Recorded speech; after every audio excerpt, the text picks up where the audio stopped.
Olá, Constellers! Me chamo Elvis e seria o seu garçom de conteúdo para viajarmos pelo multiverso do bem-estar humano. O episódio de hoje será sobre um tema muito importante que é sobre os direitos da família, os direitos da mulher. E para navegar nesse multiverso, hoje eu tenho aqui comigo duas convidadas.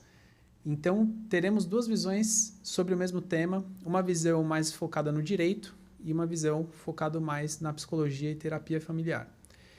Para navegar nesse multiverso, não estou sozinho, então estou aqui com elas, sem delongas, com vocês, primeiramente, Karina Raquel. Olá, Elvis, muito obrigada. Quero agradecer o convite. Estou adorando passar por essa experiência. Muito obrigada. Então, eu sou a Karina, eu sou psicóloga, eu tenho a formação de terapeuta cognitivo-comportamental e terapia familiar sistêmica. Eu adoro trabalhar com famílias, atendo crianças, né? Recebo toda uma família inteira no meu consultório. Gratidão por você estar aqui. E gratidão também a Fernanda Galindo, nossa grande amiga aí, que indicou a Karina. É verdade. Obrigada, Fernanda. Muito bom mesmo. E agora, com vocês também, ela que veio aqui, não presencialmente, mas ela está aqui para contribuir com o nosso conteúdo, que é muito importante. Ela arrasa, é perita nesse assunto, que é a doutora Fernanda Giacomini, aqui na tela conosco. Por favor, doutora, se apresente. Boa tarde para vocês. Primeiramente, obrigado pelo convite. É uma honra estar aqui com vocês. Karina, eu sou Fernanda Giacomini, como ele disse, sou advogada, especialista em direito de família e sucessões. Atuo nessa área já há quase 9 anos. Em fevereiro de 2024, vão completar 9 anos que eu atuo nessa área. Sou apaixonada pelo que eu faço. Amo trabalhar com direito de família, atender mulheres, crianças. Poucos casos atendo pais também. A maioria dos meus casos são com mulheres mães. Muito bom. Muito bom. Agradeço demais você se disponibilizar. Eu que agradeço. Eu sei que o seu tempo não é fácil, você tem uma agenda super corrida e você super se dispôs a participar do conteúdo, do projeto, então agradeço de coração. Para complementar essas visões, a gente tem aqui, então, o lado dos direitos e também temos a parte da psicologia para complementar os direitos da família. E antes de começar no assunto do direito, né, que a gente vai começar por ele, mas eu quero saber, Fernanda, de você, como que você chegou até aqui, o que te motivou a olhar os direitos da família, os direitos da mulher, você é bem engajada nisso, o que te motivou a chegar onde você está hoje? Bom, o que me motivou foi a mim mesma, a minha própria experiência. Mas eu iniciei no direito de famílias atuando na Defensoria Pública, numa cidadezinha próxima, aqui em Novo Horizonte. E a maior demanda na Defensoria Pública, na área civil, é direito de família. É o divórcio, a separação, é o pedido de pensão, de guarda, enfim, tudo que envolve família. E aí eu fui gostando dessa área, mas não com aquela dedicação ao ponto de me especializar nisso. 2018, finalzinho de 2018, eu passei por um divórcio com uma criança, meu filho na época tinha 3 aninhos, e foi um divórcio bem turbulento, bem litigioso, bem complicado, cheio de violências, enfim. Então, depois de um período de luto, né, Karina, que a gente passa no divórcio, eu olhei para a situação, já fazendo terapia, eu faço terapia, inclusive, eu olhei para a situação e falei, poxa vida, eu passei por um divórcio tão difícil e tantas mulheres que não têm informação, não têm ajuda terapêutica, não têm um advogado para instruir e perdem tantos direitos, passam por tantos medos, por não saberem, por não terem informação, eu vou me dedicar a isso, eu vou me especializar e vou ajudar muitas mulheres. E é a minha luta hoje. Muito bacana. Você também, né, Karina? Vocês têm algo em comum. Se você quiser compartilhar também o que te motivou a chegar até aqui, fica à vontade. Pois é. Também tenho aí uma separação no caminho. Eu sempre amei demais a minha família de origem, né? Meus pais, não que não tenham problemas, mas eu sempre quis ter minha família. E eu conquistei a minha família e deu certo por 18 anos. Tive meus 2 filhos e passei por esse processo. E no meio do casamento, eu fiz muita terapia para tentar me entender meu casamento, meus filhos, os meus processos. E aí eu me formei depois que eu tive os meninos. Os meninos já eram maiorzinhos. Nossa. Então, aí eu falei assim, é com família que eu quero trabalhar. É isso que eu gosto de fazer. Então, e o meu sonho era fazer clínica. E fazendo clínica, comecei a atender crianças. Atendendo crianças, eu vi a necessidade de trabalhar com os pais, com os problemas do casal. Uhum. Então, primeiro me deu um medinho. Como é que eu vou trabalhar com casal? Se eu tenho aqui alguns desentendimentos. E aí, eu fui fazer também especialização. Preciso melhorar meu conhecimento. Entendi. E sempre fazendo minha terapia, supervisão, né? Com um profissional me ajudando. E aí, esse é o meu campo, né? A família. Passei por todos esses processos. Um filho escolhendo morar com o pai.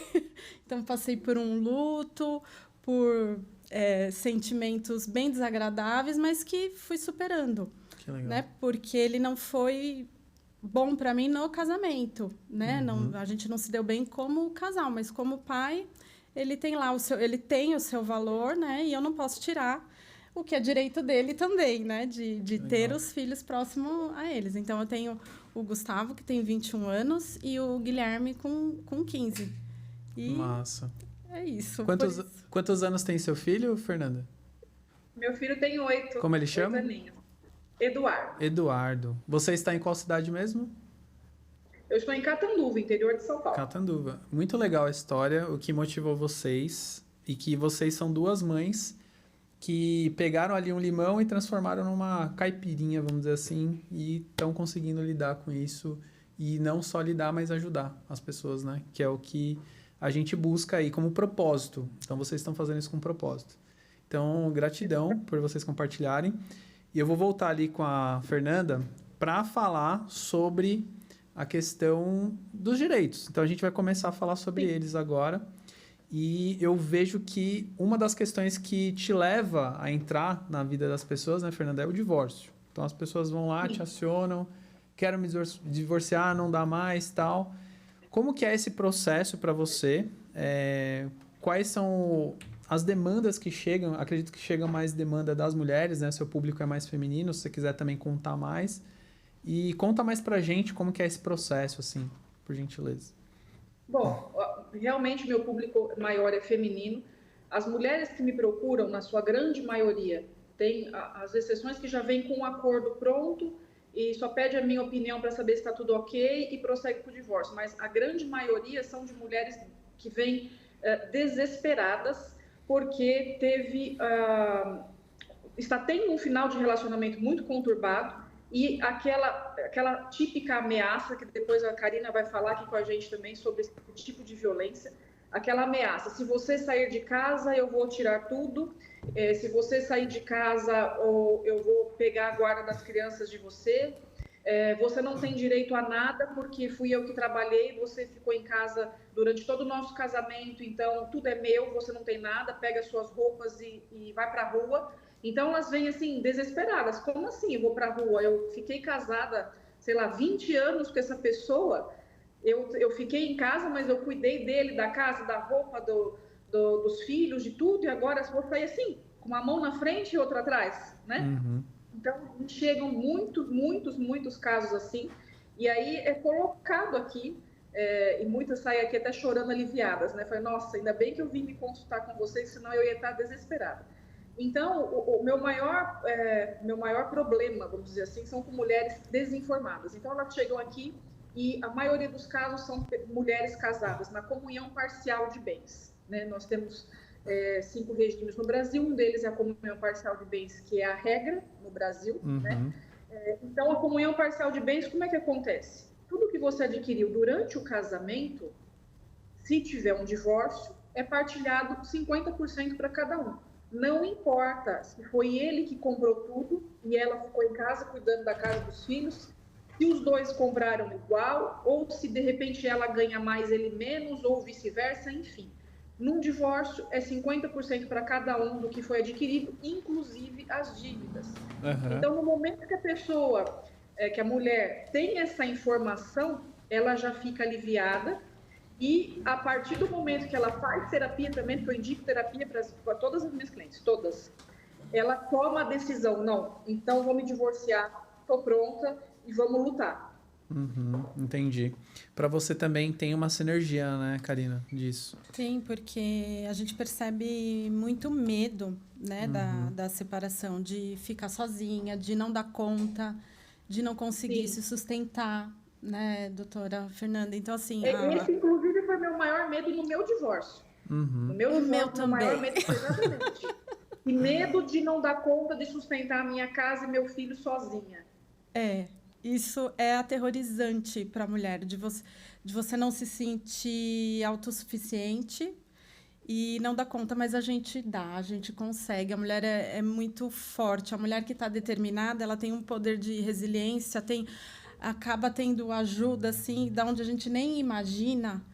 E, então, assim, por isso é importante não ter vergonha. Eu falo de falar das suas fragilidades e buscar ajuda mesmo, psicológica, às vezes um grupo de apoio numa casa religiosa, independente de onde seja, porque normalmente tem um apoio, sempre tem um advogado, sempre tem um psicólogo, né, que frequenta ali, pode dar uma orientação, porque tem pessoas que a gente sabe que não tem condição de pagar uma terapia, pagar o advogado, mas assim, é a maior insegurança da mulher, é o medo de não dar conta. E aí, quando a gente vai trabalhando com essa mulher, vai falando para ela, não, você dá conta, você vai dando um passinho de cada vez, você tem seus direitos, você precisa formalizar os seus direitos, e aí a coisa, ela flui, ela acontece. Entendi. Exatamente.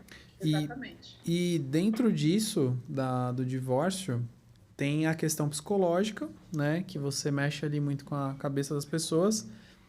E tem a questão do filho, né? Quando tem o filho ou não, tal. Então, isso é uma coisa... A gente falou aí em um episódio, foi no episódio 8, a gente falou sobre relacionamentos tóxicos e abusivos. E foi no mês do Agosto Lilás. A gente falou sobre a conscientização contra a violência da mulher. Então, a gente fomentou algumas coisas voltadas para isso. Então, vocês, mulheres, que estão sentindo aí, que estão se sentindo ameaçadas, né? Estão passando por algum tipo de abuso ou relacionamento tóxico, começa a identificar isso através de uma profissional de psicologia, peçam ajuda através também de uma profissional de direito para saber os seus direitos. Se não consegue pagar, pede ajuda, né? Tem várias fontes que a gente vai falar aí mais para frente que você pode recorrer. Então, assim, é muito interessante saber que tem amparo em diversos meios, né? Para a gente conseguir... Não tenha medo, né? Não tenha medo. Essa é a mensagem. Essa é a mensagem. Não tenha medo de fazer esse enfrentamento, de se libertar de um relacionamento abusivo, ou que seja tóxico, né? Então, aquele homem que fala, quem vai te querer? Você com 2, 3 filhos, você não tem profissão, você não vai conseguir... você tá feia, você tá gorda, você, né, assim, eu poderia dar 1 milhão de exemplos aqui de homens tentando diminuir essa mulher para que ela não tenha força para sair de onde ela está. Sim. Para ele continuar no controle, né, da situação. E quando a mulher não consegue essa força que a Karina está falando, ela não tem força, não tem coragem de tomar a decisão de um divórcio, de uma separação, porque a cabeça dela está tão violentada, vamos dizer assim, que ela não tem essa iniciativa. Então, ela procura a gente para saber quais são os direitos que ela tem, mas enquanto essa mulher não consegue resgatar aquela força que tem dentro da gente, todas nós temos muita força, né? Ela não consegue tomar a atitude do divórcio, ela não consegue tomar a atitude da separação em caso de união estável, em sair de casa. E a gente orienta, registra um boletim de ocorrência, pede uma medida protetiva, corre atrás dos seus direitos, procura um abrigo na casa de algum parente, do pai, da mãe, mas sai dessa situação. Mas, às vezes, para a gente que está aqui fora, é simples, é fácil. Não volta para casa, sai de lá. Mas a mulher que está fragilizada nessa situação, ela tem, muitas vezes, e Karina, se eu estiver errada, você me corrige, uma dependência emocional muito grande. E uma dependência financeira também desse homem. Então, ela não consegue sair da situação de sofrimento que ela se encontra e ameaçada, e muitas vezes apanha e tudo mais, e as crianças ali vendo aquela situação. Então, é extremamente complicado.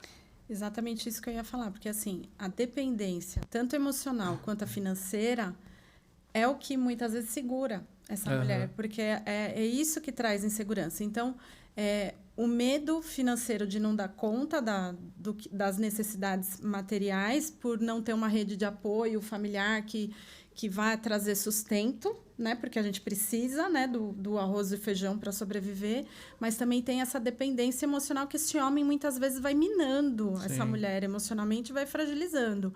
Muitas vezes a gente tem que se preparar, né? A gente precisa montar um plano. Às vezes, a separação não dá para acontece, né? Vai de uma hora para outra. Vai de uma hora para outra, mas às vezes a mulher ela tem a chance de se preparar, fechar os olhos para algumas coisas e se preparar para minimizar, né, o impacto, porque impacto vai ter. Mesmo a pessoa que está bem financeiramente, ela tem perdas. Né, você faz uma escolha, você perdeu outra. Você ganhou uma coisa, mas você perdeu outra coisa. Então, sempre vai ter sofrimento numa separação. Mas é importante essa mulher ter isso na cabeça. Essa fragilidade você consegue superar. Né? Existem meios de outras mulheres, né, Fernanda, da gente uma ajudar a outra. Sim. Nós somos um meio de apoio. Sim, uma da outra. Falta muita informação, mas também tem muita informação. Se você conversar, eu falo, tudo é o diálogo. Se você buscar informação, o universo, né? Eu falo, ele vai te mostrando uma amiga, uma conhecida e arruma um emprego aqui, não vem ficar aqui comigo. Gente, é espetacular, né? Quando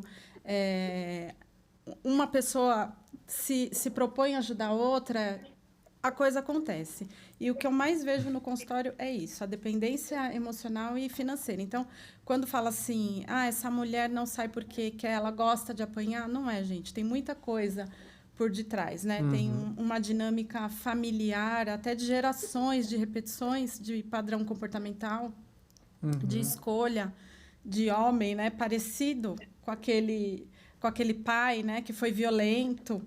E aí eu arrumo um homem violento também. Então, esse padrão comportamental, ele vai se repetindo. Como é que se quebra isso? Percebendo isso na terapia familiar sistêmica, a gente consegue trabalhar isso com o genograma, você vai vendo as repetições da sua família, é muito bonita a terapia, né? Então, aí a mulher consegue enxergar e consegue ir rompendo esses padrões para se libertar. Porque tem um padrão por detrás, né? Às vezes ela nem se dá conta. Porque é aquilo que ela acredita que é tóxico, que é abusivo, que é amor. Mas ele está cuidando de mim. Ele fala essas coisas, mas ele não me deixa faltar nada. Eu tenho carro, eu tenho cartão de crédito, né? Eu vou nos melhores lugares, ele cuida dos meus filhos. Então, mas e a sua felicidade, o seu valor? Então, você permite que sejam minados? Não pode. Autoestima, então, né? Eu falo assim, às vezes a pessoa está toda bonita. É uma bondade mascarada de abusos, né? Exatamente. Isso, exatamente. Olha, vocês falando, eu acho que eu já até comentei com a Fernanda. Tem uma série chamada, na HBO Max, chamada Big Little Lies, que tem a Nicole Kidman, tem a Reese Witherspoon lá, várias atrizes famosas. E aí, soltando até um spoiler, não fiquem bravos aí com os trailers, mas é muito boa a série, de verdade. Assim, são 2 temporadas e fala dessa relação familiar. E tem ali uma situação de abuso que a mãe suporta por conta dos filhos, porque é exatamente como a Karina está falando aqui. Essa é a realidade. Fica suportando, porque o cara provém tudo aqui, ele cuida dos meus filhos, A gente falou isso no episódio 8. Cara, você tem que sair disso, tem que buscar o que é felicidade para você, né? Não uma bondade mascarada de toxicidade, né? Como a Fernanda falou. Então, isso é muito interessante. Vejam essa série, de verdade. Recomendo demais. Eu devorei ela em um final de semana com a minha namorada. Enfim, vejam. E outra coisa que eu queria puxar um gancho já para a Fernanda ali Doutora Fernanda, é o seguinte, a gente está falando aqui da questão financeira. Então, as pessoas ali, elas têm dificuldades, às vezes, de terminar um ciclo por conta da questão financeira. esse assunto chega muito para você, acredito eu, porque entra a parte de divisão de bens. Aí começa ali, não, isso aqui é meu, isso aqui é seu. Como que é isso? Você consegue dar um panorama para a gente, falar algumas situações também do que acontece, assim, o que é mais comum, e para a gente ter uma ideia de como que é isso, nesse processo de divisão de bens. Sim, a maioria.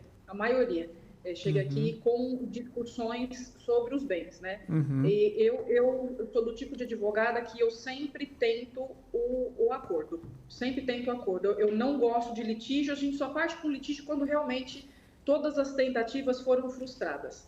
Um divórcio consensual é perfeito, né? O Alice no País das Maravilhas para o advogado de família, né?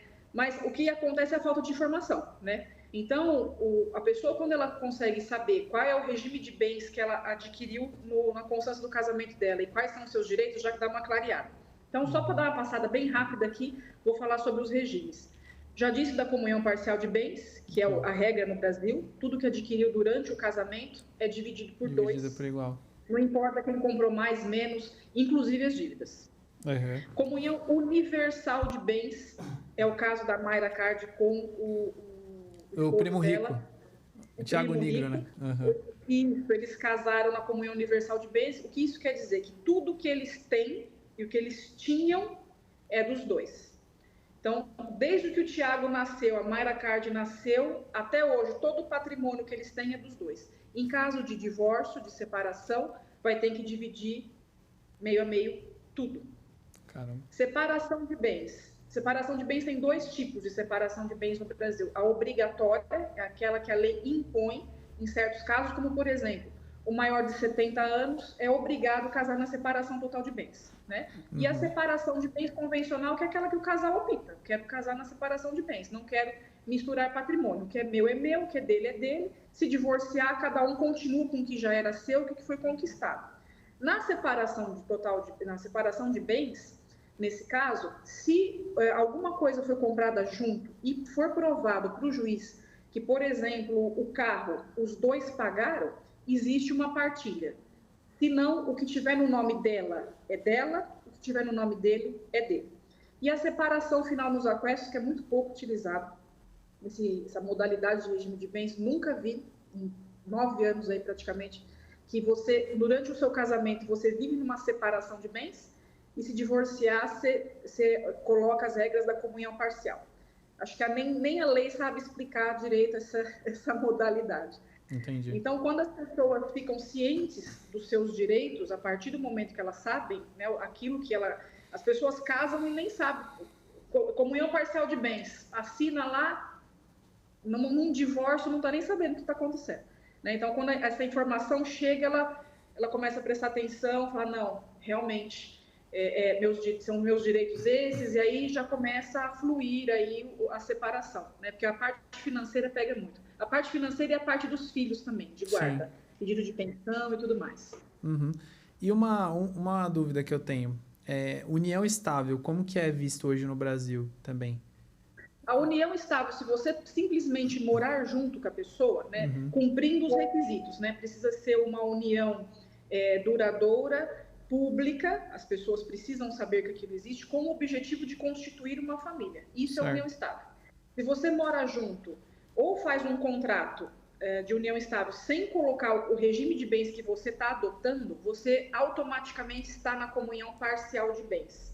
E é possível, na união estável, fazer um contrato com um advogado em cartório, você optar por qualquer um desses outros regimes de bens que eu falei aqui agora, na união estável também.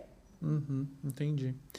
E essa questão dos direitos da mulher é onde você falou, né? São os dois pontos.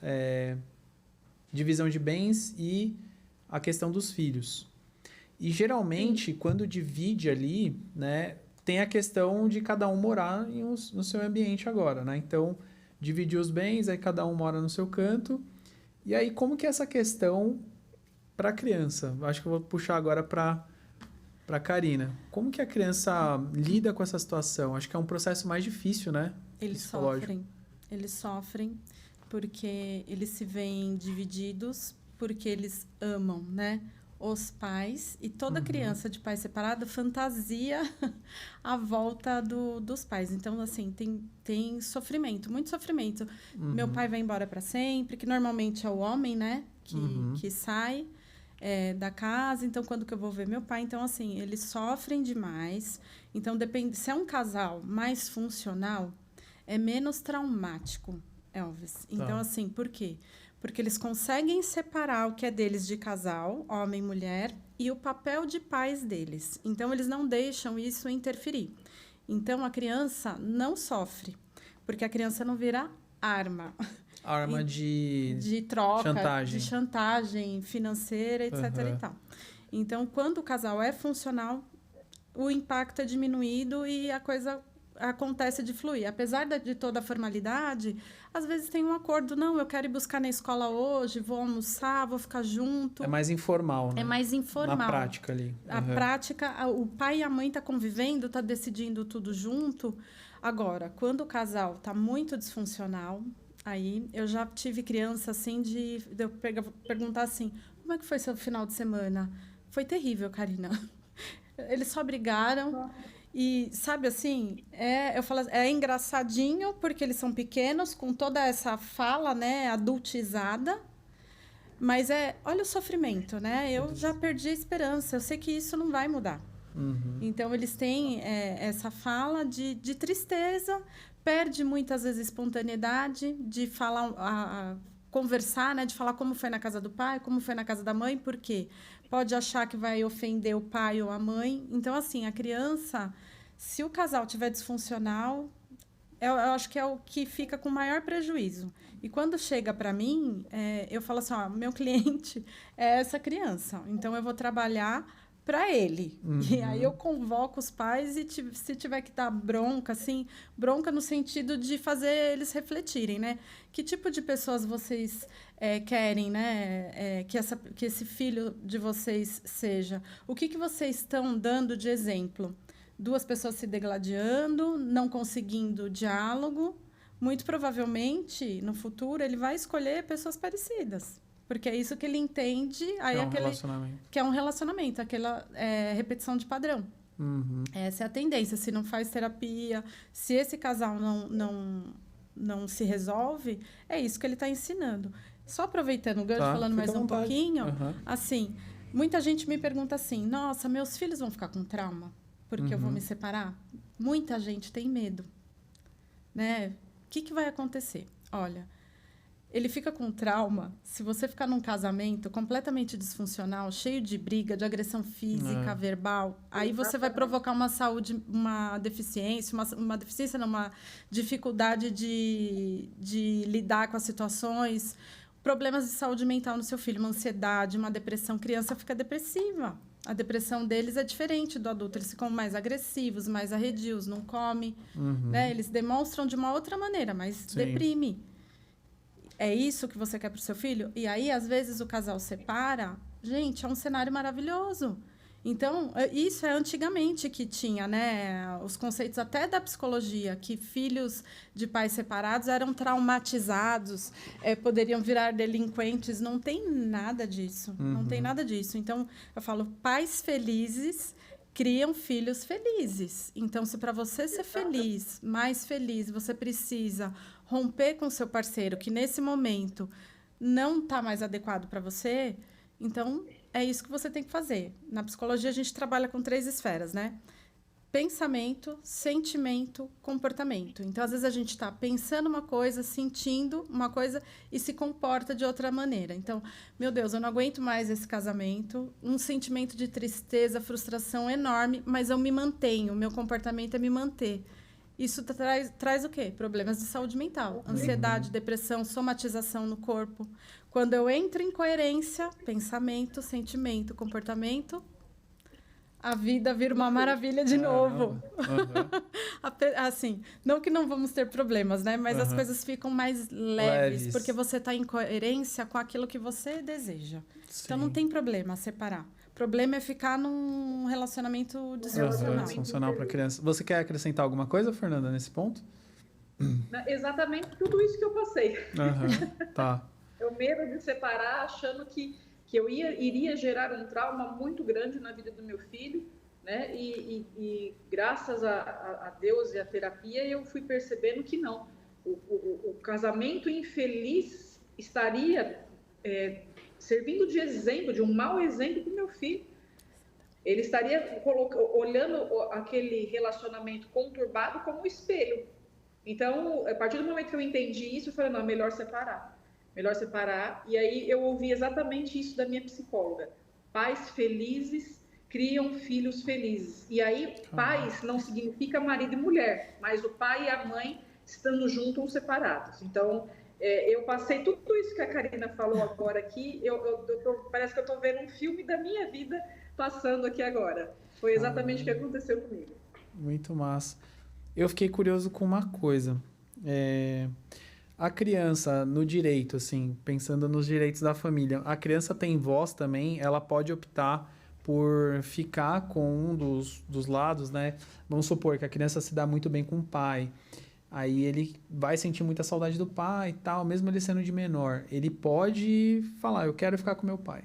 Tipo, ele pode decidir isso? Olha, nos processos de disputa de guarda, eu utilizo muito laudos da psicóloga, tanto da criança, como eu peço para o juiz um estudo psicossocial. Então, a psicóloga lá do juiz, psicóloga jurídica, junto com a assistente social ali do Tribunal de Justiça de Catanduva, enfim, cada cidade com o seu, vão até a casa da mãe, até a casa do pai, fazer um estudo psicossocial analisando o contexto de cada casa.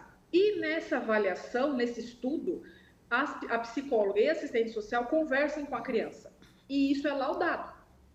Então, o juiz ouve a criança até os 12 anos dessa forma. A partir dos 12 anos, a criança pode ser ouvida em audiência. Eu não concordo, acho isso traumático. Uma sala de audiência causa um nervosismo para quem já está acostumado, imagina, com uma criança. Mas, enfim, a partir dos 12 anos, a criança é ouvida tanto em laudos como na própria sala de audiência. Porém, o fator determinante, o fator principal não é o que a criança pensa, o que a criança acha, porque muitas vezes, e a Karina depois pode até complementar, a criança pode estar sendo induzida por um dos pais a falar aquilo. Fala que você quer ficar comigo porque eu vou te levar para a Disney, eu vou te dar uma bicicleta, aqui você vai ser tratada super bem, você vai ter pipoca com doce todo dia, então fala que você quer ficar com o papai que eu vou colocar você na escola de natação ou com a mamãe por isso. Então, isso não é o fator determinante. O que determina é o estudo psicossocial nesses casos de disputa de guarda, onde a psicóloga vai conversar com a mãe, com o pai e com a criança e com todo o sistema familiar, que às vezes mora com a avó também, enfim.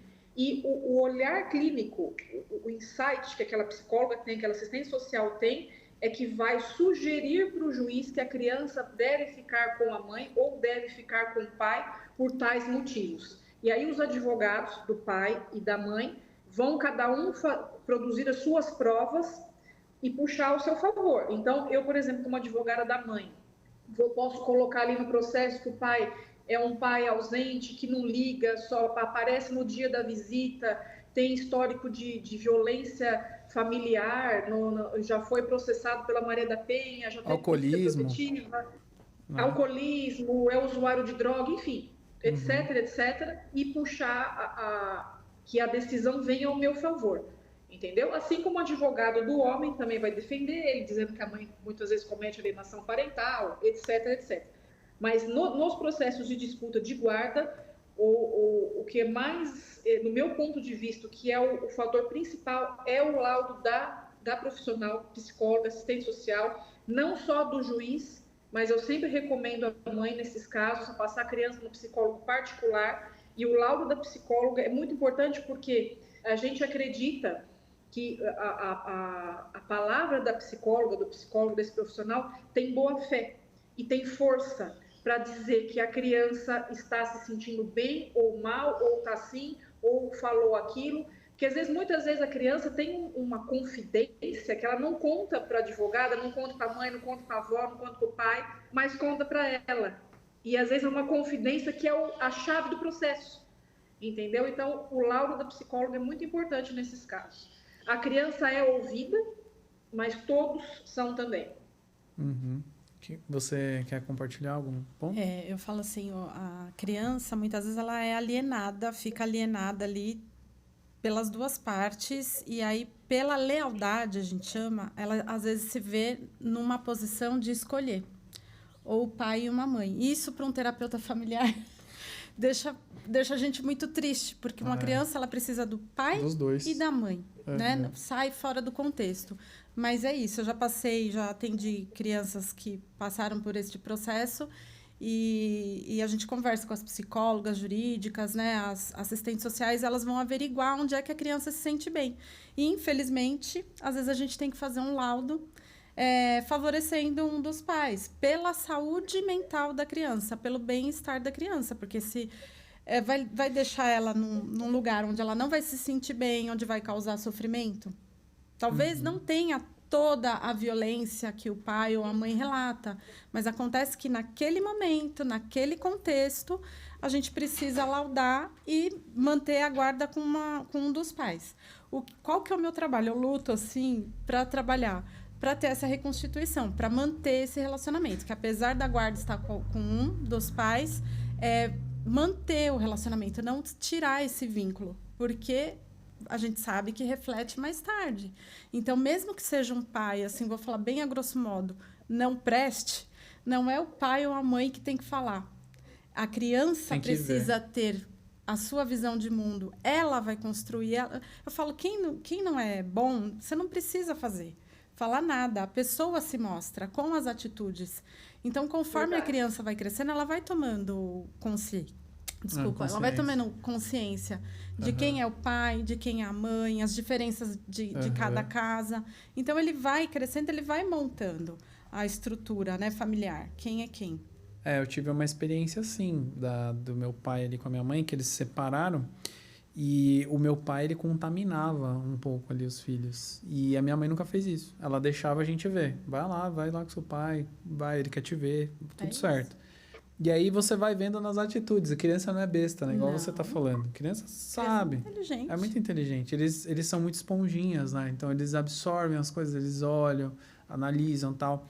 Então, eu começava a fazer algumas perguntas para ele que ele não sabia me responder, porque ele se contradizia. Eu falei, tá vendo? Olha só. E aí você vai pegando as coisas, exatamente como você tá falando. E uma das coisas que eu ia também falar aqui, até para a doutora Fernanda de novo, que quando entra a separação, a gente está criando um storytelling aqui, né? Aí vai ali e tal, divisão de bens, tem os filhos, aí entra a pensão alimentícia. Doutora Fernanda, como que é essa parte? Como que é hoje no Brasil a questão de pensão? Já ouvi falar de 30%, 35%, mas eu acho que isso é uma lenda, né? Não tem isso, acho que cada caso é um caso, né? Então, você pode explicar para a gente, por gentileza? O 30% ficou como uma regra que não existe, né? Uma regra que não é regra. Porque fez-se um cálculo onde foi comprovado que comprometer 30% do salário de uma pessoa, você não prejudica essa pessoa, ela consegue sobreviver com 70% que sobra, né? Então, ficou esse clichê, 30%, mas isso não está na lei. Cada caso é um caso. Né? Mesmo porque tem pais milionários que 30% do salário são milhões e milhões, né? Então, cada caso é um caso. Pensão alimentícia hoje em dia está sendo muito problemático porque, infelizmente, eu tenho muitos casos de pais que omitem o ganho, né? Então, tem pais, eu estou com um caso aqui numa cidade próxima aqui, que foi diagnosticado o TEA, o autismo, né? Na criança num estágio muito avançado, uma criança com 5 aninhos de idade. Quando a mãe descobriu, né, que foi diagnosticado, ela ligou para o pai informando, olha, nosso filho está acontecendo assim, assim, ele precisa sair da escola pública e passar para uma particular porque ele precisa de uma atenção, de um cuidado, ele grita, ele chora, ele não suporta barulho, etc., né?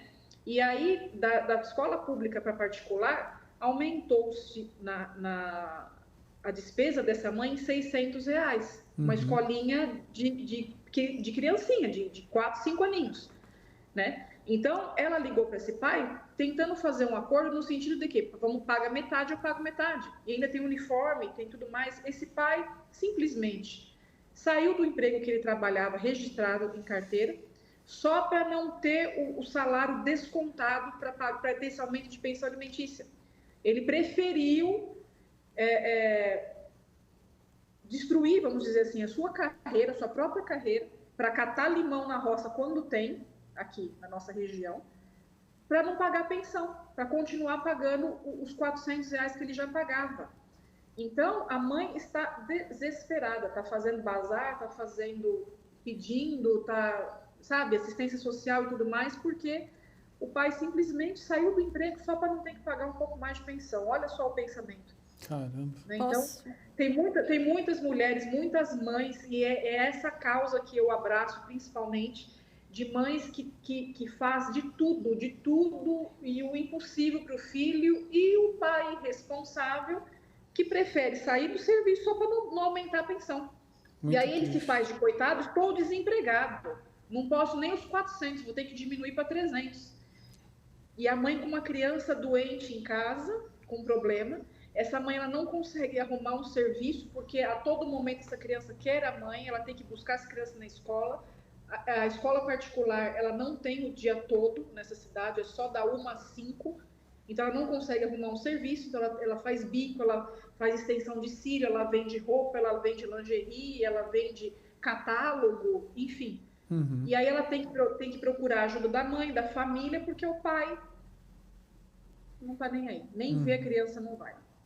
Então, infelizmente, são casos de muita irresponsabilidade, muita. Eu não sei qual é o defeito, se é que pode dizer dessa forma, que tem na cabeça de um ser humano que para o próprio filho ele pensa dessa forma, sabe? Eu tenho a hipótese.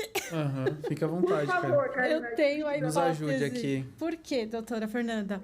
Esse homem, ele não está totalmente no papel de pai. Ele está confundindo a pensão, ele está achando que ele vai dar para essa mulher o dinheiro. Sim. E não para o filho.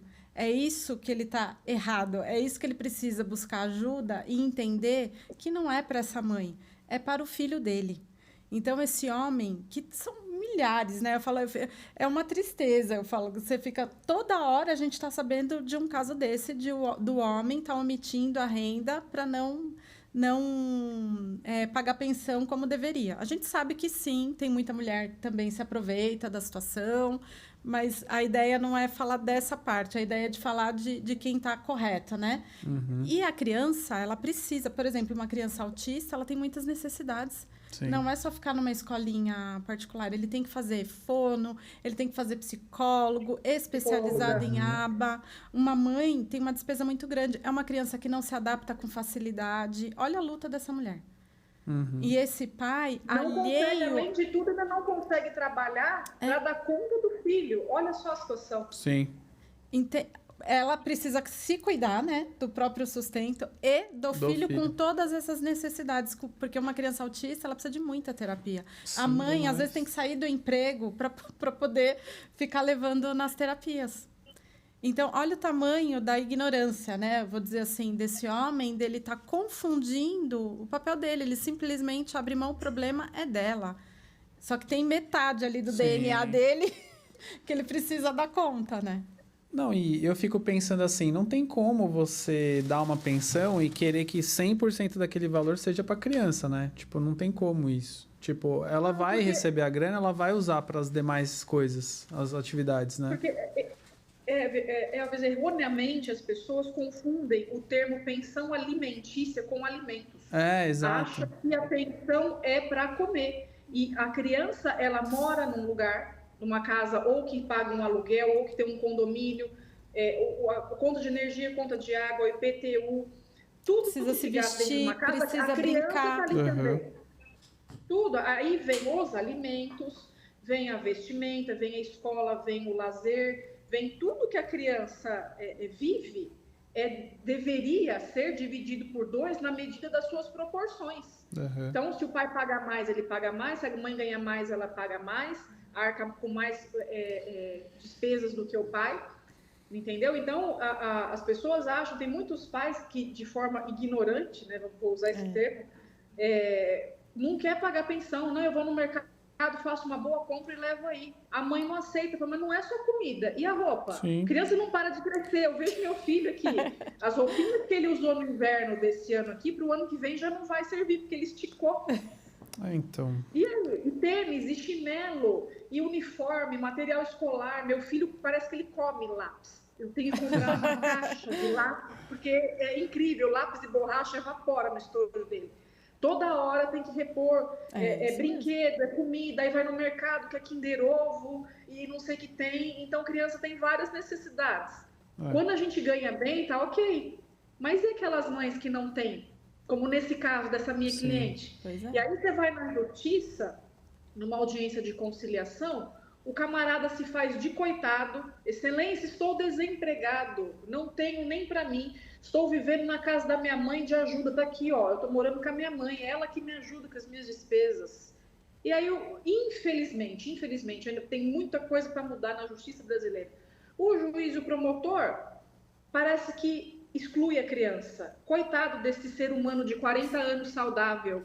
Vamos deixar ele pagando R$250 da pensão e a mãe que se lasque com a criança. O filho é dela. Ainda tem esse pensamento que o filho é da mãe. Então, a mãe que se vire com tudo e o pai, coitado. Ser humano saudável de 35 anos não consegue ganhar mais porque, sei lá, não sei o que acontece, então deixa ele pagando só 250. Por que exigir tanto de um homem saudável? Para quê? É lógico que existem exceções. Sim. Existem pessoas doentes, que são viciadas, que são alcoólatras num nível que não consegue trabalhar. Existem N casos que realmente não tem possibilidade, mas a maioria... É o que eu sempre digo aqui, falta de vergonha na cara, falta de se colocar como pai. Fica com aquela rixa, não vou sustentar os machos da minha ex-mulher e não paga pensão. É isso. Uma coisa também que eu fiquei pensando, tem a questão quando tem a separação, aí a criança ela começa a conviver, às vezes, com o pai e mãe separado, e eles têm um novo relacionamento. E como que é isso, doutora Fernanda? A questão do padrasto, madrasta ali, tem alguma coisa protetiva em relação a isso? Como que é essa questão também? Tem casos de crianças que sofrem abusos sexuais, né, por parte do padrasto, por parte da madrasta também, difícil, mas tem casos do irmão da madrasta que estava ali um dia e abusou. Então, é uma situação bem delicada, porque exige da mãe ou da pessoa que cuida a coragem de denunciar, de observar o corpinho da criança e entender muitas vezes ali que a criança não consegue falar como a gente fala. Aquele adulto colocou a mão na minha parte íntima ou colocou o membro para fora, sabe? A criança não tem noção. Então, é uma tarefa muito difícil da mãe diagnosticar esse caso e levar isso na delegacia, pedir uma medida protetiva para não deixar mais essa criança visitar o lar dessa pessoa, desse padrasto, dessa madrasta, enfim. Tem situações bem complicadas. Tem o caso da Suzane, né, que está mais público aí, né, está rolando. Sim, com certeza ela vai ganhar na justiça a visita assistida, ou que seja somente com o pai sem a presença dela, com certeza. Né, por questões de violência, de uma iminente violência, eu não sei. Tem gente que é contra, né? Fala que ela já pagou pelo crime dela, que sei lá o quê, mas eu jamais deixaria meu filho com uma Suzane da vida. Nunca na vida. Eu entendo ela como perigosa. Eu entendo a Suzane como perigosa, né? Assim... Precisa tomar cuidado, mas, assim, retomando a sua pergunta, existem relacionamentos bastante saudáveis com madrasta, padrasto. Eu tenho boas experiências, assim, no consultório, que a criança se dá muito bem, sabendo levar direitinho a relação. Então, a criança entendendo, esse não é o pai, é o namorado da mamãe, o namorado, né, a namorada do papai, a tia, que é, né, enfim... A criança sabendo separar esse homem, essa mulher que estiver entrando na vida dessa criança também, se colocar no seu lugar, não querer invadir espaços, dá muito certo. Eu brinco, né, que eu tenho uma boa madrasta, que ela faz muito bem para enteada dela, ela me ajuda bastante com a rotina da criança, assim, a menina deu uma evolução, assim, pedagógica, foi muito bom na vida dela. O pai tem a guarda, né, não quero expor aqui, né, o caso, mas, assim, é uma família que deu muito certo. A mãe precisou trabalhar, tem a necessidade de trabalhar, e, assim, eu falo por amor, às vezes a mãe também, ela acaba cedendo, né, porque por entender que isso vai ser o melhor para a filha dela, né? Para o filho. Então, dá muito certo se é funcional. Às vezes, né, se tem muita briga, aí é mais complicado. Então, tem casos e casos. Ter maturidade, não sei nem qual que é a palavra, né, maturidade. Ter maturidade. Aqui na minha casa deu tudo certo. Eu tenho meu namorado, ele sabe, ele tem a noção de saber quais são os limites dele, se dá super bem com meu filho, e meu filho tem a madrasta, a mulher atual do meu ex-marido, que trata meu filho super bem. Então, aqui houve a maturidade minha e do pai do meu filho, de a gente conversar, colocar certos limites, certos pontos, e todo mundo se dá bem. Né? É isso. Eu não tenho essa experiência. Meus filhos já são grandes, né? Mas nem eu e nem o pai deles arrumou outra pessoa. Então, para mim vai ser novidade. Eu não sei como que vai ser. Como vai funcionar. Eu já tive uma experiência de padrasto, já fui, né? De 2 crianças ali, foi muito massa. Foi muito massa a experiência. Pode ser uma referência, assim, eu super gostei. Legal, não é? E eles têm um carinho muito grande, assim.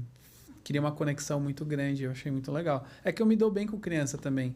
Então eu viro, tipo, uma criança ali brincando com eles e tal. Então é muito massa pra mim. Mas uma coisa que eu tava pensando aqui, que eu vi até na internet, é uma coisa mais polêmica, assim. Porque eu já vi mulheres buscando direitos em relação a uma relação que ela tem o filho e vem um padrasto e ela quer saber se essa pessoa pode também ajudar financeiramente e colocar isso na justiça. Tem isso, não tem, doutora, também? Ou eu estou viajando? Sim, eu acho que você está se referindo ao pai socioafetivo, né? Tá.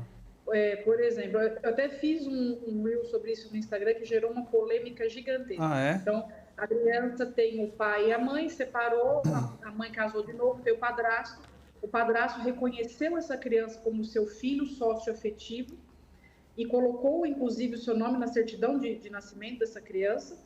E houve a separação, houve 2 divórcios na vida dessa mulher. Essa mulher pode pedir pensão para os 2 pais? Pode sim, porque foi aí que está o detalhe. Esse pai socioafetivo, esse padrasto, reconheceu como seu filho fosse e registrou em seu nome também, porque hoje em dia existe essa multiparentabilidade de você ter 2 pais e 2 mães na sua certidão de nascimento, por exemplo, da criança. Então, cumprindo-se esses requisitos, pode-se pedir 2 pensões alimentícias, sim, para o pai biológico e para o pai socioafetivo, desde que tenha sido reconhecido na justiça. Tem padrasto que cria criança desde que nasceu. O pai só serviu para fazer, vamos dizer assim, né? Sumiu no mundo, né? E o pai assumiu a mãe com essa criança desde sempre. Criou-se o vínculo do amor, do afeto, que é isso que importa, não quem fez, quem cria com amor e com carinho. E aí a pessoa pega aquilo com amor e com carinho e fala, não, eu quero registrar, vai ser meu filho, eu que vou criar. A partir de hoje é meu. E faz isso na justiça. E se um dia ocorre um divórcio, essa mãe pode pedir, porque ele é pai também, não biológico, mas socioafetivo. Então, a criança vai ter direito a 2 pensões alimentícias, sim. Inclusive, esse pai socioafetivo tem direito, como um pai, que é pai, né? De ter a regulamentação das visitas, guarda compartilhada e tudo mais. Entendi. Você já pegou algum caso assim? Eu tô puxando aqui na memória que eu recebi uma vez um casal que o rapaz não era pai do filho dela, né?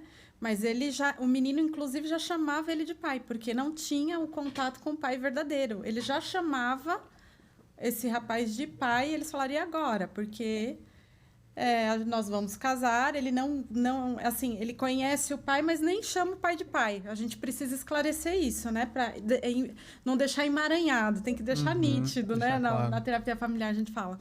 E na época, isso já tem alguns anos, viu? Acho que uns 7, 8 anos atrás. E aí eu falei assim, olha, você tem certeza que você está fazendo? Porque você vai ser pai dele. Mesmo que você se separe amanhã ou depois, é a sua figura que ele tem como referência. Verdade. Ele falou, eu tenho certeza. Ele é meu filho. Né? Ele é meu filho. E aí eles seguiram. Eu não atendi mais, mas de vez em quando eu dou uma espiadinha lá, vejo alguma coisa na rede social. Eles estão juntos e o menino é pai. Ele é pai. Eu achei super linda essa história dele abraçar um filho que não era dele, né? E estão felizes, família feliz. Que massa, que massa. E uma coisa que eu ia perguntar já pra Karina aqui também, já puxando de outra coisa, assim. A gente tá falando muito das mulheres, tal, dos direitos das mulheres. Como que é também a relação dos homens? Que você tá dando alguns exemplos masculinos e positivos. Gente... Como que é isso? Eu curiosidade. Gosto... Olha, primeiro eu quero falar assim que eu mudei a minha visão do homem, assim, quando eu comecei a estagiar na minha formação. Porque eu vi um homem chorar tanto. Porque ele estava confuso. Porque ele estava numa tremenda enrascada. Porque ele amava a mulher dele, mas ele tinha arrumado uma amante da época de jovem. E aquilo era verdadeiro, né? A gente falou para a supervisora, meu Deus, isso é verdade? Ela falou, gente, ele é uma... né? Então, eu falo assim, eu tenho o privilégio, né, de ter essa visão. Então, assim, os homens sofrem, tem muito homem bom.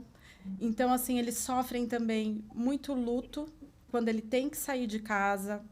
Eu tive até uma conversa uma vez com o pai dos meus filhos, né? Então, ele falou assim, eu tive muito sofrimento, fui eu que saí, eu que fiquei, né, sem os meninos, eu que tive que me reconstruir, porque eu fiquei num ambiente, né, confortável. Ele precisou se reconstruir de uma outra forma.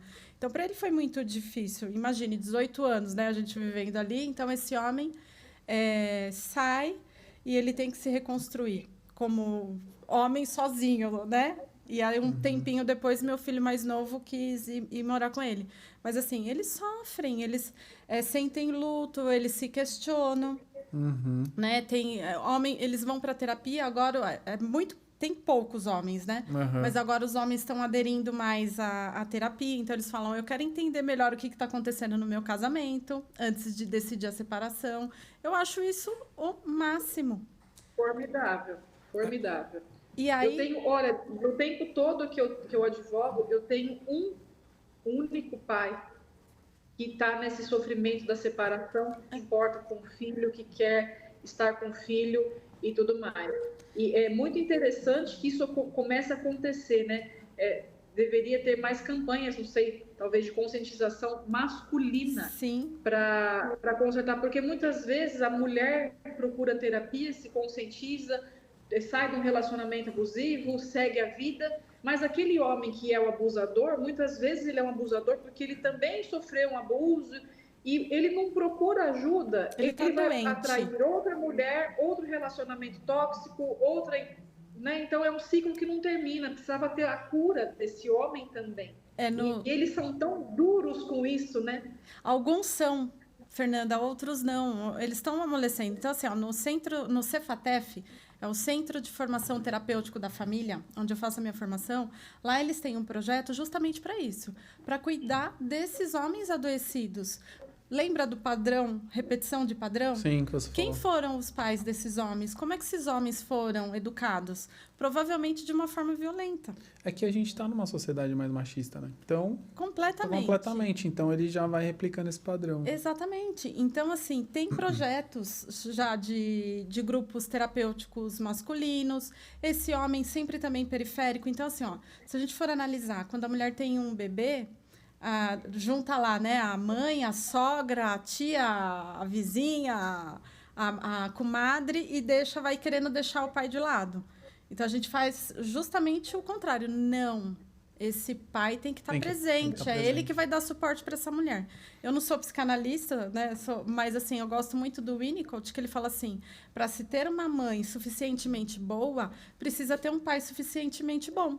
Porque é ele que vai dar suporte para que essa mãe consiga ficar inteira com esse bebê. Então, ele precisa estar saudável mentalmente. Então, assim, o homem na vida da mulher, da criança, é muito importante. Quando a gente vai ter o bebê, quem é que a gente quer do nosso lado? Não é nossa mãe, nossa irmã. É o marido. É o pai do nosso filho, né? Quando a gente tem, assim, aquele momento de família. Então, assim, é importante valorizar o papel do homem. E eu tenho alguns exemplos positivos. Tenho negativos? Tenho. Mas os positivos são muito Mas massa. eu gosto de falar dos homens que brigam pela guarda. Karina, eu quero ver meu filho, eu tô com saudade, que tenta invadir a escola porque quer ver o filho, que consegue alterar os horários de trabalho para ir na reunião da escola, que vai lá no meu consultório com uma agenda na mão. Poxa, mas que massa. O que eu preciso fazer, o que eu preciso melhorar? Então, assim, tem muito pai presente que gosta de ser pai, que desejou ser pai. Sim. Então, eu gosto de enfatizar. Não, então, a minha vivência mesmo, até abrindo um detalhe assim, mas o meu pai também não foi presente. E eu sei a falta que isso faz e eu quero fazer diferente. Eu quero ser um pai presente, ser muito mais próximo e tal. Então, eu sei que isso dá pra gente mudar esse padrão, né? Que a gente vai recebendo. Eu não convivi com ele, né? Eu convivi com a minha mãe, mas... Ele fez uma falta ali, né? Querendo ou não. Seu pai é vivo, Elvis? Ele é vivo. Olha, uma tarefa que a gente tem lá na terapia familiar sistêmica é a gente conhecer a nossa história. Sim. Eu não sei se você conhece toda a história de vida do seu pai. É um ponto de empatia, né? Sabe? Você tentar conhecer a história, né, inteira do seu pai, o ponto de vista dele, com os olhos dele... Talvez amenize, né? Esse relacionamento. Então, a gente procura saber disso. Eu tenho meus pais são casados. E há pouco tempo, eu falei assim, a gente conversando, eu descobri algumas coisas, né, sobre ele, a gente contando, né? Sempre numa conversa a gente descobre. E meu pai, ele é muito carinhoso, ele é muito tranquilo, mas ele sofreu tanta violência. Olha. Meu avô, eu não posso falar do meu avô, né, falecido. Eu não tenho queixa dele, mas ele era muito violento na infância, assim, né? Homem do interior, né? Muito machismo. Então, assim, olha só, eu falei, graças a Deus, meu pai não carregou isso pra gente. Eu nunca tomei um tapa dele, assim, né? Sempre foi muito na conversa. Então, ele quebrou o padrão, ele não manteve aquele padrão. Mas existem outros padrões que ele trouxe. Né, daquela vivência. Então, assim, é importante a gente conhecer a história dos nossos pais, porque faz a gente montar o quebra-cabeça. E até para as mulheres que estão criando seus filhos, também ter cuidado com a criação deles. Exatamente. Também. Não replicar o machismo também, porque tem mulher que replica também. Muito. Nós somos responsáveis também, né? Então, assim, meus filhos, eles cozinham, eles lavam louça, eles sabem limpar a casa. Não que faça toda hora, tá? Tem que pedir também para resolver os problemas. Mas tá bom, Mas assim, eles cresceram vendo o pai fazendo isso. Então, é normal. E eu falo, eu não estou criando... não é para vocês ajudarem a mulher. Vocês são parceiros. Sim. Estou criando um parceiro. Vocês precisam ser parceiro da mulher de vocês. Vocês não vão ajudar, vocês vão compartilhar. Aqui não se fala mal de uma mulher, né? Se você saiu com uma menina que você acha que tem menos valor ou mais valor, você vai ficar quieto, porque você escolheu sair. Com ela. Então, você vai ficar quietinho. Sim. Né? Então, assim, é valorizar, né, o ser humano. Tanto eles, que eu falo para eles também se dar valor, né? Não é porque é homem que você não precisa escolher... saber com quem você vai estar, né? E também não dá para desvalorizar a mulher. A minha vida não é perfeita, né? A gente tem lá que educar os meninos, né? Mas, assim, eu procuro passar esses valores para eles. Pelo menos, até agora, eu não tenho muita queixa. Você também, doutora? Essa parte sim, é um desafio, sim. né? O meu menino ainda ele é uma criança, né? Mas eu desde já eu pego no pé dele. Crianças desobedientes, eles querem acabar de comer, sair da mesa sem fazer absolutamente nada e voltar a brincar. Então eu pego muito no pé do meu filho, do Eduardo. Filho, tira o prato da mesa, coloca aqui, vamos colaborar, você mora aqui junto com a mamãe. Sim. Eu não vou fazer tudo sozinha. O que você consegue fazer como criança, você já pode ir me ajudando já. E já coloco ele para fazer a tarefa dele sozinho já, porque ele já está grandinho. Porque senão cria aquela coisa de dependência da mãe, e depois, no futuro, isso pode refletir num relacionamento que ele acha que a mulher dele tem obrigação de fazer porque a mãe dele fazia. Ele não vai querer uma mulher, ele vai querer uma mamãe, né? A gente vê homens de 50, 60 anos dependentes, que completamente dependentes, não consegue ferver uma água, né? Exato, não sabe fazer um ovo, um miojo.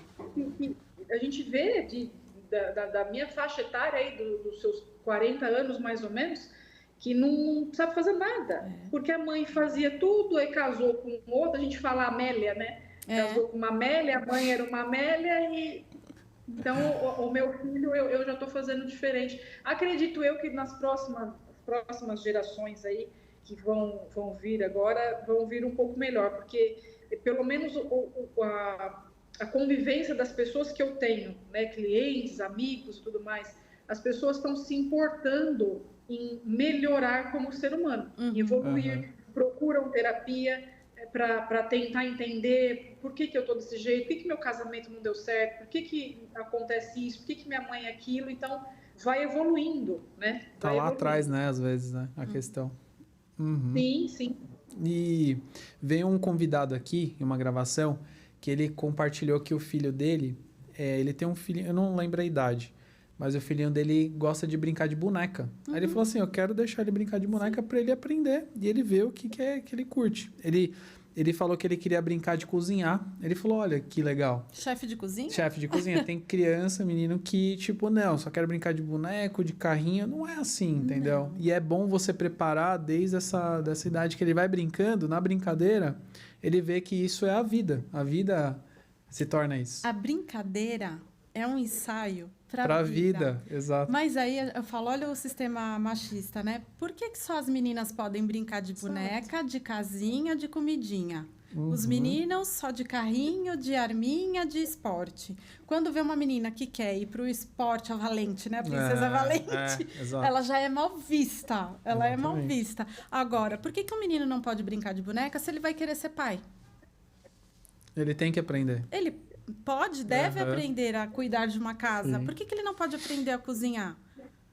Hoje, eu sou otimista. Eu vejo melhorando isso. O meu copo é meio cheio. E eu vejo melhorando isso mesmo nas pessoas, nos homens. As pessoas querem se melhorar mesmo. Eu vejo melhora.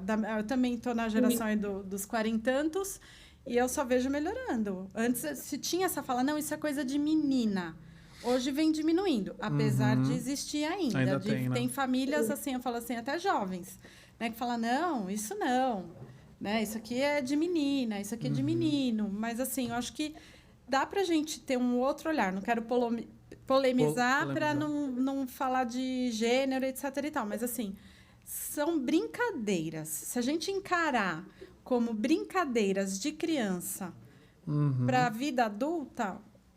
O homem faz comida, então pode brincar de comidinha. Sim. O homem vai para a escola, ele pode ser professor, ele pode ser aluno. É uma brincadeira. A boneca, se ele for ter filhos, ele vai ter que saber dar banho, dar comidinha. Por que não pode brincar de boneca? Por que é só a menina que brinca de boneca? E será que não é isso, Karina, também? Um dos fatores, não somente esse, mas um dos fatores, que na minha geração, quando eu era criança, 30 anos atrás, nossa geração... menino não brincava de boneca porque era coisa de menininha. Será que hoje isso reflete nesses pais irresponsáveis que não sabem nem pegar a criança no colo, nunca trocou o filho, não consegue nem dar banho porque acha que vai machucar? Eu não tenho jeito para isso. Eu tenho certeza. É isso. Total. Eu tenho certeza, porque ele não... E outra, a sociedade não cobra, né, do menino, do homem. Cobra da menina, né, ter essas habilidades. Cadê a mãe dessa criança? Eu já ouvi muito essa expressão. Ué, mas ela não tem pai também? Pai. É só a mãe? Exatamente, tá com o pai. O pai tem tanta responsabilidade quanto. E aí a gente quebra paradigmas também na faculdade de psicologia que não existe o instinto materno. Né? O amor, ele se constrói. Se fosse assim, outra mãe, uma mãe adotiva, né? Ela não sentiria, não desenvolveria todo aquele cuidado. Então, assim, é muito da pessoa.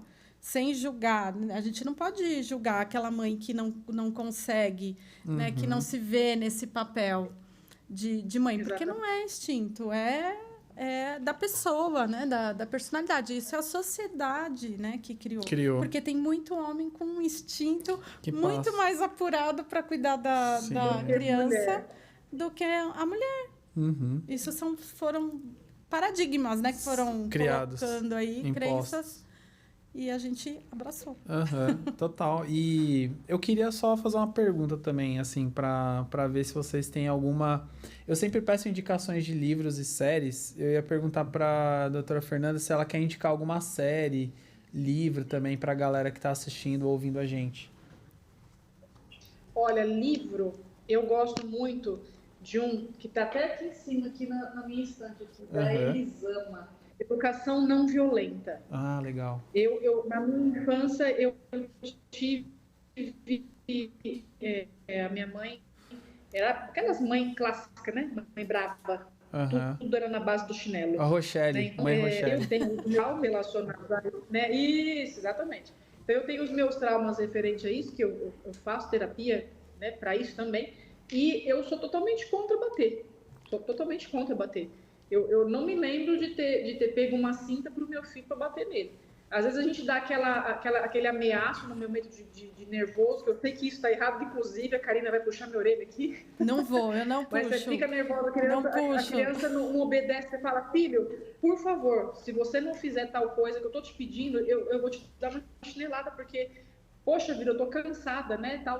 Então, no momento de estresse, dá aquela ameaça, mas eu não bato no meu filho de jeito nenhum. Então, eu tenho esse livro, Educação Não Violenta, eu gosto muito. Gratidão. Já li umas 3 vezes esse livro. Gratidão. Você quer indicar algum também? Algum livro ou série? Ou filme também? Tem uma série, só que eu não tô... Eu indiquei até no meu Instagram lá, que é da Amazon, da família. Só que é uma família muito boa, uma família muito verdadeira. Modern Family, não? Não. Me ajuda, gente. Eu não tô conseguindo lembrar, mas é uma série muito boa. Depois a gente acha e põe na descrição.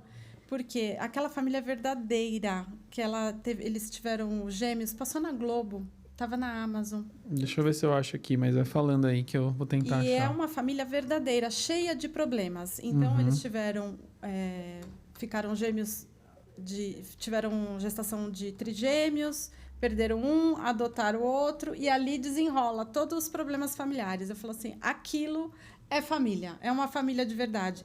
Com todo o amor, com todos os seus problemas. Perrengues, né? Com todos os seus perrengues. Família de verdade, verdadeira? Não. É muito bom. Tá. Entra no meu Instagram. Tá, mais fácil, né? Porque eu coloquei lá... Você colocou no story? Não, eu coloquei no feed. Tá. Beleza. Você consegue achar desculpa? Gente? Imagina, mas é uma série com várias temporadas. São várias temporadas e trata-se de família. Tá, mas deixa eu ver se eu acho aqui. É uma família perfeita. E tem Quer dar uma olhada aqui? Dá licença. Eu indicaria também a Big Little Lies, que eu falei pra vocês aqui. E a This Is Us também, que eu já falei. This Is Us. Pronto. É da Amazon, né?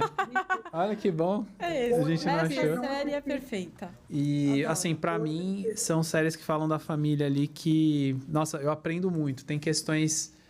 É óbvio que é escrito pra ter conflito, ter atritos, mas é muito massa, assim. Não é verdade, não é que a gente vive? Real, né? Tem ciúme, tem inveja, tem compaixão, tem tudo ali. Exatamente. E é isso, né? Acredito que a gente está chegando aqui na reta final do nosso episódio com os Tellers. Muito legal esse episódio. As duas trazendo aqui visões complementares e eu estou muito feliz. Quero, primeiramente, dedicar esse episódio para as duas, Karina Raquel e muito obrigada. Fernanda Giacomini. Gratidão. Elas merecem, porque, muito massa esse episódio. Eu estou muito feliz. E vocês que estão acompanhando a gente aí no Instagram, @constelice, deixa um like, deixa um comentário, dá uma ajuda. A gente também aqui no nosso canal tem ali o link do Apoia-se. Você pode apoiar a gente com 5, 15 ou 25 reais para apoiar as nossas causas sociais ou ONGs. E a gente está muito feliz porque a gente está batendo aí mais de 2.000 inscritos já no canal. Então, estou muito feliz em 3 meses conseguir bater esse número. Gratidão por vocês. Estou fazendo isso para vocês com os Tellers e também pelos profissionais que aqui estão. Então, Quero que vocês agora deixem aí as suas redes. Primeiro com a Karina aqui. Deixa as suas redes, onde a galera pode te procurar, buscar o seu trabalho. Se quiser deixar uma mensagem também, fique à vontade. Com você. Obrigada, Elvis. Imagina. Então, gratidão por esse momento. Com a Fernanda também. Foi um prazer te conhecer. Fernanda, foi muito bom. Bom conhecer você aqui também, pessoalmente. Elvis, obrigada. Nossa. Então, o meu Instagram é Karina Raquel. Então, podem me chamar lá, mandar mensagem no direct. Raquel com Q, né? Com Q. Q-U. Ah, beleza. Podem me procurar por lá. E minha mensagem é: seja vocês mesmas, lutem por seus direitos e busquem ajuda. Conversem, né? Falem sobre as suas necessidades, porque a ajuda vem. E aí eu queria deixar assim um recado à doutora. O Cefatef é o Centro de Formação Terapêutico da Família. Eles têm um trabalho muito bonito lá, que quem não tiver condições financeiras de pagar uma terapia, lá eles fazem terapia familiar gratuita. Então tem uma listinha de espera e são com profissionais que têm formação, não são sem experiência, são todos graduados e aí lá é uma pós-formação. Então, esse trabalho é muito bonito. Nas universidades, tem, né, o trabalho, eles disponibilizam psicólogos também. Tem procurando psicólogo, às vezes trabalha com valor social. Então, muito psicólogo. A gente passa, né, deixa um espacinho lá com valor social para a gente dar a nossa contribuição para a sociedade. Então, assim, vá buscar que tem meios de ajuda. Muito obrigado. E agora você...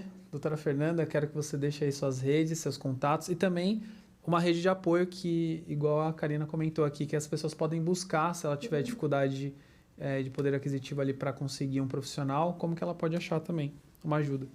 Fique à vontade. O meu Instagram é Fernanda Giacomini, igual tá aqui na minha logo. Aqui. Fernanda Giacomini ADV.